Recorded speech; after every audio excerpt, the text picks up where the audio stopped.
Assalamualaikum warahmatullahi wabarakatuh and good day everyone. So we continue with the chapter 2 of basic mathematics. I am Dr. Noraziah Adzhar from Center for Mathematical Sciences.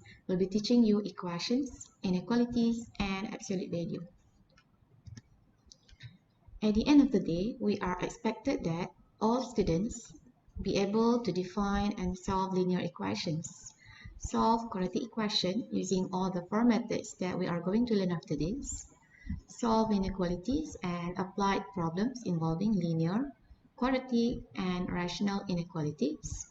Finally, to be able to solve problems on equations and inequalities involving absolute values. So these are the contents of chapter 2. So the first subtopic is 2.1. You are going to learn about linear equations. The second subtopic is about quadratic expression and equations. The third subtopic is inequalities. And in the last subtopic, you are going to learn about absolute values. So let's go to the first subtopic, linear equations. So these are basically the characteristic of a linear equation. So a linear equation, when we sketch the graph of a linear equation, it will result to a straight line graph. So before that, let's highlight the important points on this slide. So a linear equation, when we sketch, it is resulted to a straight line graph.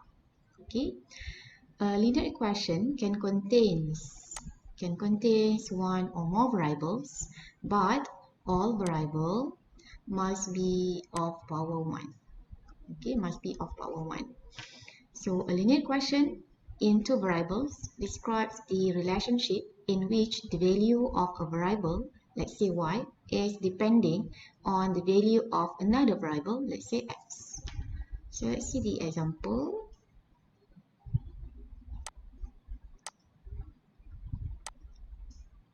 Alright, so these are the example of the one variable linear equation. For example, you can have the 2x plus 3 equal to 6. So x over here is the only variable in this equation.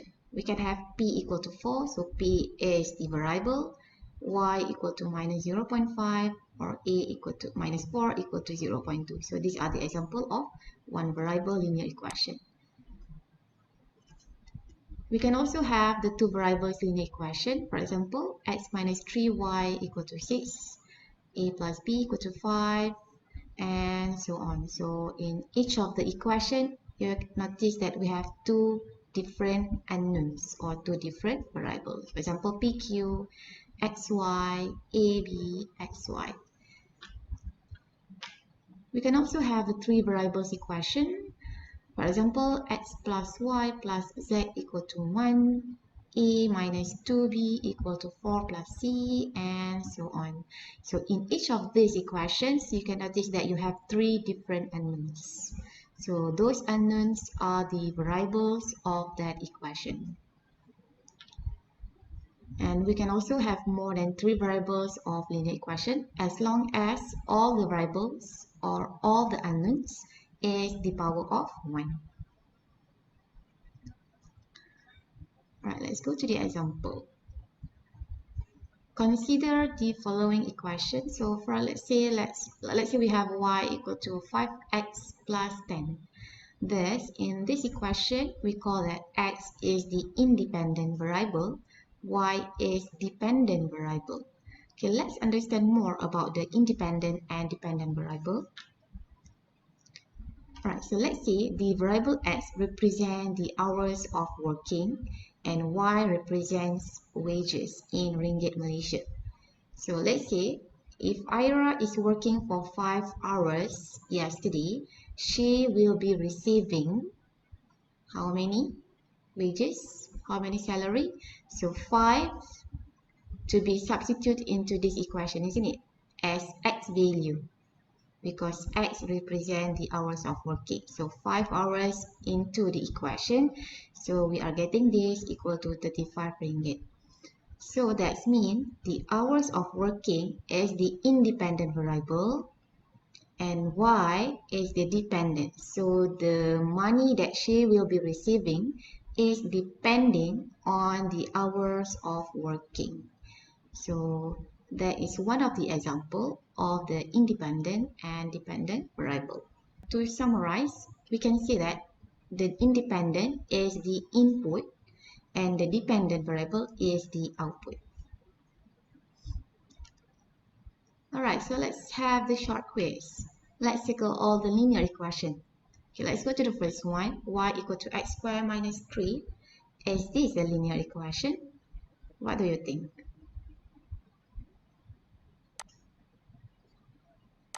Is it a linear equation? No, because we have the power 2. Okay, so it is not a linear equation. So it is not. So P equal to 1 over Q plus 2. Is it a linear equation? We have the P of the power 1. Q, is it Q power 1? All together over here, is it power 1? It is Q to the power of minus 1. So it is not a linear equation. So let's see the third one. Y equal to xy minus 1. So y is the power of 1. It is x also power 1. Y over here also power 1. Is it a linear equation? Do you say yes? So actually it is not, because another characteristic of a linear equation is all the unknowns or all the variables must be standalone. So xy over here is the product of two variables, so it is not a linear equation.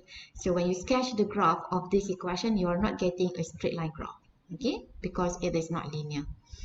Okay, let's go to the last one. A plus 2b equal to c minus 1. So we have three unknowns. A power 1, b power 1, c also power 1. So is this a linear equation? Yes, all the variables is to the power of 1 and they are standalone or not a product of another variable. So it is a linear equation. So we can circle this. So this is the only linear equation in this quiz. Alright, so there are several forms we can use to write a linear equation. We can have a slope-intercept form, point-slope form, standard form, or intercept form. Okay, let's go to one by one. Alright, in this slope-intercept form, an equation of a line is commonly written in slope-intercept form as follows: y equal to mx plus c. It is, I think this equation is very popular and very familiar to all of you. Y equal to mx plus c, and everybody should know that m is the slope of the line and c is the y-intercept of the line. Alright, so that is a very common knowledge. So before we go further, let's understand what is the meaning of slope. What is the meaning of slope? So slope is also called gradient. It is the number that determine or that describes how steep the line is. Okay, so actually the number measure the steepness of the line. So the formula of getting the steepness, the gradient, or the slope of a line is as follows. So m equal to y1 minus y2 over x1 minus x2. Or you can have m equal to y2 minus y1, x2 minus x1. But the top of the fraction is the difference of y, and the denominator is the difference for x. Okay, so these are the types of slope. So we can have a positive slope, negative slope, zero slope, and undefined slope. So positive slope, we have the positive slope if our gradient is positive. So if m is positive, so we are going to have a positive slope, and the graph looks like we are drawing from left to right. It looks like the line is going up. For a negative slope, right, so this is one correction, should be negative over here when m is less than 0. So if we draw the graph, it is from left to right. So it is like the line is going down when m is negative numbers. We can also have zero slope when m equal to 0. So for a zero slope, the graph will be a parallel line to the x-axis. Parallel line to the x-axis. How it is zero? Okay, let's pick another point, any point, 3, 6 and 6, 6 for example. So when we try to find the gradient, it is always 0 because it is the same value of y. So the top of the fraction is always 0, resulting to a 0 value. We can also have undefined slope when the x value is equals and the graph is parallel to the y-axis. So in this case, we have the undefined slope. Okay, let's pick any two random points, 1, 2, and 1, 4, for example. These 2 points sharing the same value of x. So when we try to find the gradient, we are unable to find the gradient value because the denominator or the x value 1 minus 1 is 0. So for the undefined slope, for this kind of graph, the denominator is always 0. So we will always encounter the division by 0. Thus we have the undefined slope. Let's understand more about slope. Let's open your favorite browser. Type in Desmos, DESMOS. Go to the graphing calculator. And let's try to write in the most basic two variable linear equation y equal to x. So we have this graph with m equal to 1 and this graph indicates the steepness of the gradient. Let's play around with the gradient. What happens if the gradient is increased by 2? Where we have y equal to 2x. So we have a more steeper line, the blue graph. Let's increase to a bigger value, maybe 9x. So you're going to have a much more steeper line compared to the other two because the gradient is higher. Alright, so if we add the negative, y equal to negative x, we're going to have the other way around graph. So it is from left to right. Same goes to the other when you have the negative gradient. What happens if we add some number to the equal graph, y equal to x, but we add some number maybe plus 1. So we are going to have exactly the same line with the same value of the gradient, the same steepness, but the position of the graph is different. It is 1 unit upward from the original graph. Same goes if we have x plus 6, for example. So we are going to have the same graph with 6 units, difference with the base graph, the spread graph. How if we have y equal to x minus 1? You're going to have another graph below the basic graph, below the base graph, 1 unit below. Okay, let's do this example together. A line passes through the points 4, 3 and minus 2, minus 1. Find its slope. Remark the order of the points doesn't matter. So you can minus 4, 3 with minus 2, minus 1 or the other way around. So using the formula, we're getting 2 over 3, positive slope. So the second form of a linear equation is point slope form, where m is the value of the gradient, x1, y1 is the any point on the line. So if you have these two information, you just plug in into this formula and you can get your linear equation easily. The third form is the standard form, ax plus by equal to c, where a, b, c are real numbers. And last one is the intercept form, x over a plus y over b equal to 1, and it must be equal to 1. A indicates the x-intercept, b indicates the y-intercept. Okay, let's do this example. Find the equation of the line that has the following characteristic. Line that has slope of 3 and passes through point 0, minus 7. So 3 is the m value, 0 minus 7 is y-intercept. So we can use y equal to mx plus c, just substitute into the formula and we get y equal to 3x minus 7. For B, line containing points 10, 2 and 2, 6. So first of all, we need to find the value of the gradient. Using the formula, the gradient is 1 over 2. So we have points that lies on the line and we have the gradient. So we can use point slope form to find the linear equation. Substitute into this equation and we get this. Okay, so in this example, we are given a graph and the value of the intersection, y-intercept and x-intercept. So find the linear equation. So these are the solution.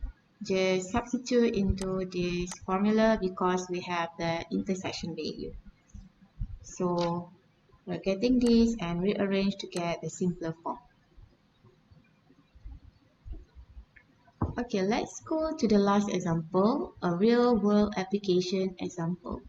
The following table summarizes plan offered by two telcos, Telco A and Telco B.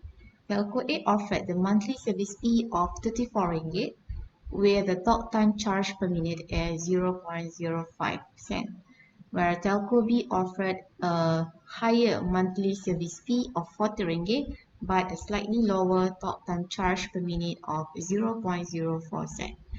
So from the given information, write a linear equation.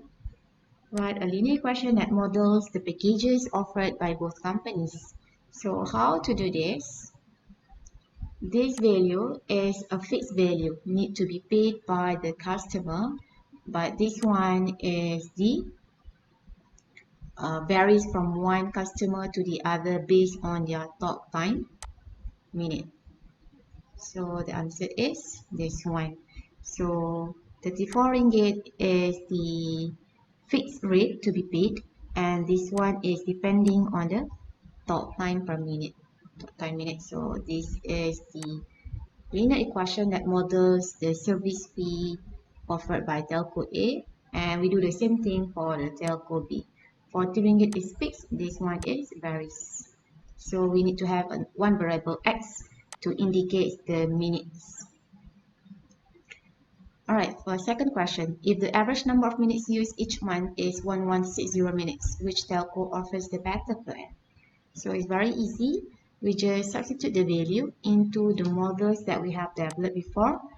So 1160 into A and B equation. So this is the payment need to be paid by the customer if they are using 1160 minutes of talk time.